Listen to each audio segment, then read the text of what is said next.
your favorite cricket show, Turning Point. I am your host, Rika Roy. Punjab has won their third game on the bounce, making the league table very, very interesting. Can they make the playoffs is the big question now. The big story of the night also is Shikhar Dhawan's back-to-back hundreds in the league for the very first time. At the presentation, the man of the match, Dhawan, said this IPL is wide open. We shall talk about all that and much more. We shall also look back to match number 38 in Dream 11 IPL with fans and expert. But first, here's how the match played out. Punjab opened the bowling with Glenn Maxwell but conceded 13 runs in the over. Prithvi Shaw's disastrous form continued. He was undone on 7. But Captain Iyer wasn't intimidated. He hit Jimmy Neesham for a 6 off the second ball he faced. Dhawan took the attack to the opposition, striking his fourth consecutive 50 in 28 balls. Dhawan and Iyer had a 48-run stand before the dangerous Iyer was gone for 14, KL Rahul taking an excellent grab.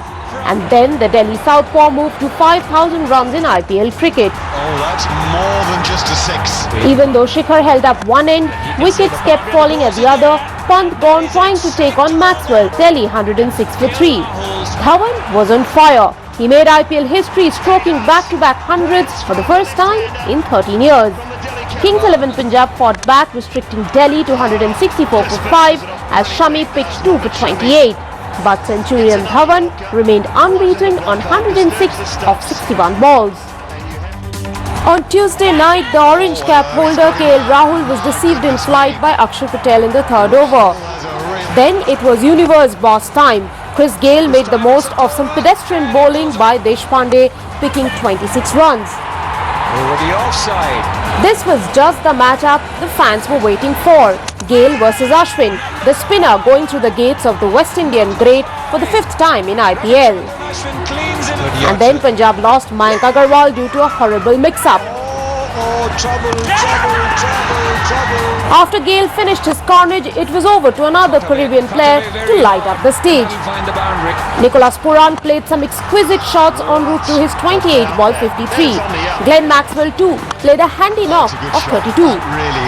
With 18 needed, Maxwell could not contain himself. Rishabh Pant taking an excellent catch.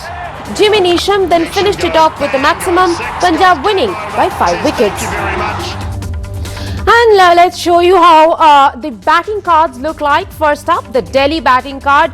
Shikhar Dhawan scoring 106 runs, and the other batsmen put together only managed 58 runs. Mohammad Shami was the pick of the bowlers, 2 for 28. Maxwell, Neesham and Ashwin all picked up 1 wicket each. That, of course, was Murugan Ashwin. And here you can see our Ashwin also picked up 1 wicket, Akshar Patel 1 wicket. Nicholas Pooran really set the platform for that win that Punjab had tonight of 5 wickets. Glenn Maxwell 32 runs, Chris Gayle scoring 29, a quick fire 29 that was, and KL Rahul striking 15 runs today. It wasn't a big knock from the Punjab captain tonight. And here is an interesting piece of stat for all of those who are statistically inclined. Shikhar Dhawan became the first batsman in the history of the league to score 2 consecutive centuries. Well, time now to dive into the discussion with Chetan Narula, who is our cricket expert on the show today, and the fans of both the teams, Ahan Gupta, who is the Punjab, who's the Delhi fan, and we also have Afzal Jivani, who is supporting Team Punjab. Chetan, to you first, do you think it's now possible that Punjab makes the playoff? If they win at least 3 of their last 4 games, would you say it could be enough? Absolutely, Rika. I think Punjab have finished playing the top half of the table. So now they are going to play in the remaining matches. They are going to play teams which are also in contention. You look at Sunrisers Hyderabad, you look at Rajasthan Royals, Chennai Super Kings. So these are Chennai Super Kings, maybe not in contention anymore, but Rajasthan Royals and Sunrisers Hyderabad, they are definitely gunning for that qualification spot. So win those matches, get to 14 points at least, and then anything is possible. It's a very, very congested IPL tournament this time. And when I say congested, it means the points table. It's just so compressed. The gap between the top four and the bottom, three out of the bottom four is very, very less. So Kings 11 in Punjab now in good form, 3 wins on the bounce. If they can carry it forward, definitely they can make the knockouts. Right, Punjab now after this win has gone on to the 5th position in the league table. Now Afzal, coming to you, tonight we did not see KL Rahul or Mayank Agarwal scoring a biggie, yet Punjab won. Would you say that's the big plus for the team? Yes, absolutely. That's a very big plus for the team. KL, Mayank and Gale were performing like they were performing since the past few games, but the middle order wasn't tested. So Nicholas Pooran and Maxwell stepped up and took us home. It was a very big plus point for the games moving forward. Ahan, as a Delhi fan, do you think you are shortchanged today given that one of your key batsmen, Shikhar Dhawan, scored that fantastic 100? It's his back-to-back 100, history being made on the IPL stage, yet your team lost? No, I think the better team won on the day because even though Shikhar played such a brilliant innings, he didn't really have enough support from any of the other batsmen. The next highest score after Shikhar was 14 runs by Pant and Iyer, which meant there was a 92-run difference. So other than Shikhar, no one really got going in the batting department. That's why we ended up with such a low score. What should have been 180 was actually 165. And then even on the field and in the bowling, we were not at the top of our game today. And there was a lot of easy chances and misfields that happened in the game, and that I think cost us at the end of the day. Chetan, would you say this is Shikhar Dhawan 2.0 and we are seeing glimpses of the Dhawan that we saw in the year 2013 when India went on to win the Champions Trophy? Well, Rika, he's always been like that, every time he scores some runs, he is somebody who makes his good run of form count. Not just 2013, you remember 2015 ODI World Cup, the 2019 ODI World Cup, he didn't play too much. 2017 Champions Trophy, that was also a point when he scored some good runs. So he is, you look at Virat Kohli and you look at Rohit Sharma, and they are batsmen who are very, very consistent. Shikhar Dhawan maybe not as consistent in terms of how many runs he scores, but whenever he is in good form, he is one batsman who will make use of his good run of form, and it's no surprise. It's a very tough ask to score back-to-back T20 hundreds, especially in a tournament like the IPL. So hats off to him. Aged almost 35 in December. By the time India will be playing their next T20 series down under, so fingers crossed for him. He makes the T20 side, but again, it's a bit of a quandary for the selectors now because KL Rahul is in superb form. Right. You cannot leave out Rohit Sharma. So Shikhar Dhawan, well, he's trying his best to save his international spot at the moment. Perhaps he is making statement after statement now, and this is a message going out to the selectors. Afzal, coming to you, Nicholas Pooran, once again a super performer of your side. It was his second half century of the tournament, but did you think that his attitude could land Punjab team into trouble, because he was in a tearing hurry today to finish the knock, and we saw how he ran out Mayank Agarwal, and there were 2 run-out chances missed by the Delhi team, which is why he continued to be in the middle. But though he is a great performer, you think that the team needs to have a talk with him? Actually, yes, but on the other hand, once Mayank Agarwal got run out, Nicholas Pooran did not lose his composure. He kept on playing. Although there was a run-out chance missed by the Delhi team, Nicholas Pooran made his chance count. He scored a blistering knock, which could help in the future for the net run rate, which will be a major factor in the business end of the tournament. Right, Ahan, one last question to you before we close out this discussion. It is about, the other batsmen just managing to score 58 runs.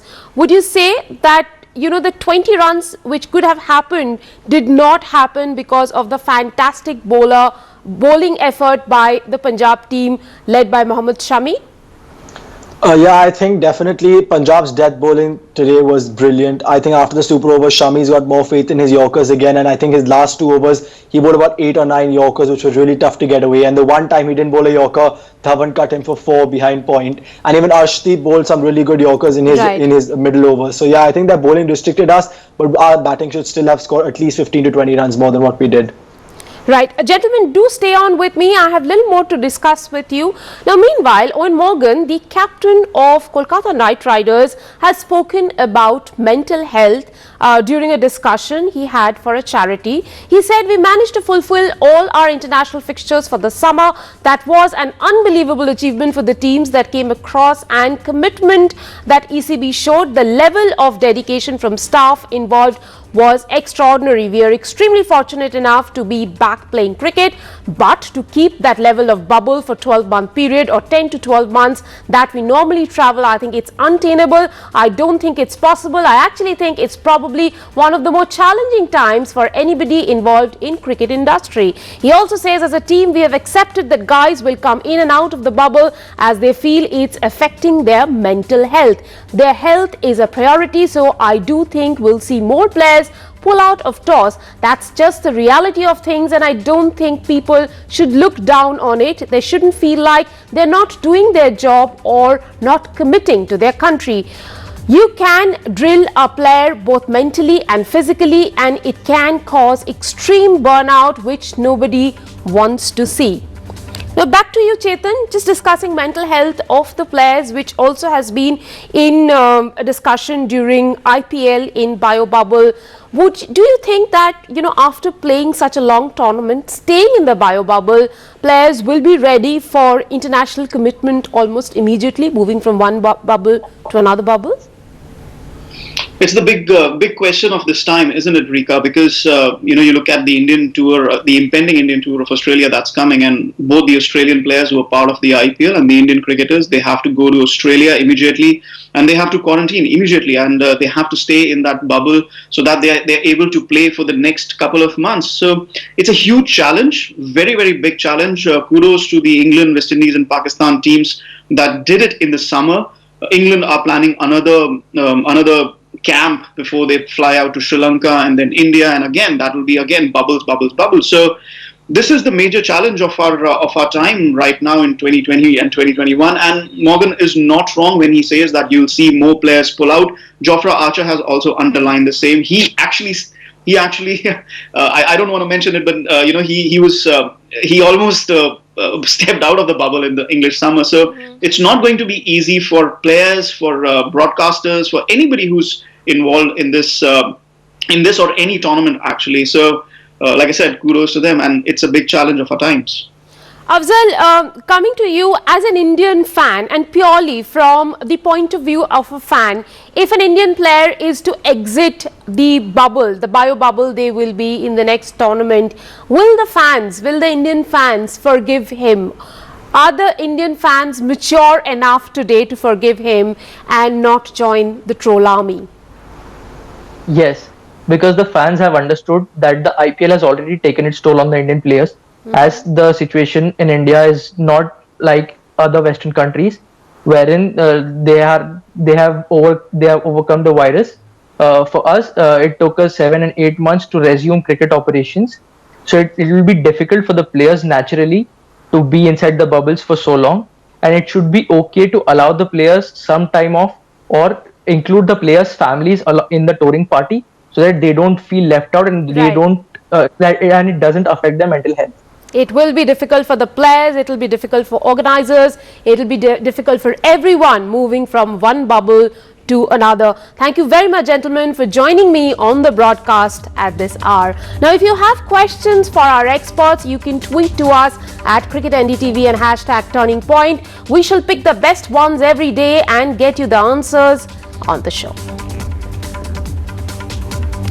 Time for a very quick break. Don't go away. We'll bring you lots more on the other side.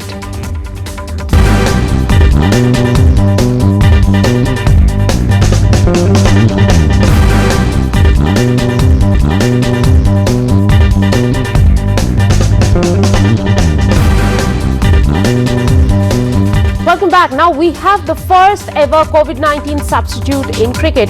Auckland seam bowler Ben Lister became the first COVID-19 substitute called into action as a replacement for batsman Mark Chapman before the start of the Plunket Shield match against Otago.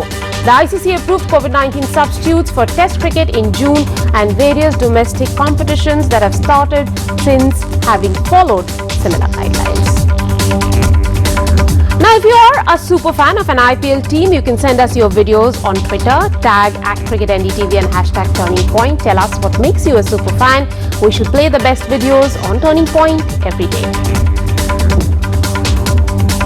Now, Monday night, after their 7-wicket loss to Rajasthan, Chennai captain MS Dhoni admitted that the season is all but over for his side. The Yellow Brigade have now lost 7 out of 10 games this season.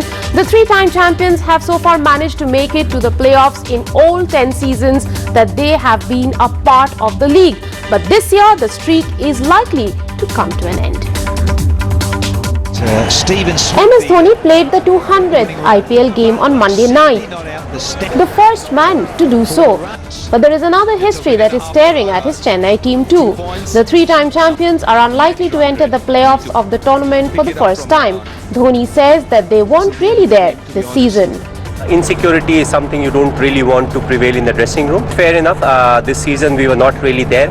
And also, there were a few chances to the youngsters, and maybe, we didn't see the kind of spark, that they could have given us to say, okay, really, push the experienced guy and maybe make some space for them. MSD's statement on youngsters haven't gone down well with many. Experts taking umbrage over the continued selections of Piyush Chawla and Kedar Jadhav. I think it's sort of a bit unfair to sort of put the blame on youngsters who haven't really been tested. Because if you look at the CSK campaign, the 10 games, the foreign players haven't delivered. Watson hasn't had a great season. Dhoni's own batting form has been poor. His 164 runs in 9 innings has contributed to the Super Kings' unfamiliar position. 4 wins in 4 to qualify for playoffs is now an uphill task. In New Delhi, Rika Roy for NDTV. The Kolkata co-owner Shah Rukh Khan earlier today unveiled KKR's new anthem for fans ahead of their clash against Bangalore tomorrow. The name of the song is Lafao, which means to jump in Bengali. The lyrics of the song signify the cheering of the fans who couldn't attend the matches in the stadiums due to the COVID-19 crisis. The anthem is performed and composed by Badshah. And here are all the headlines at this hour.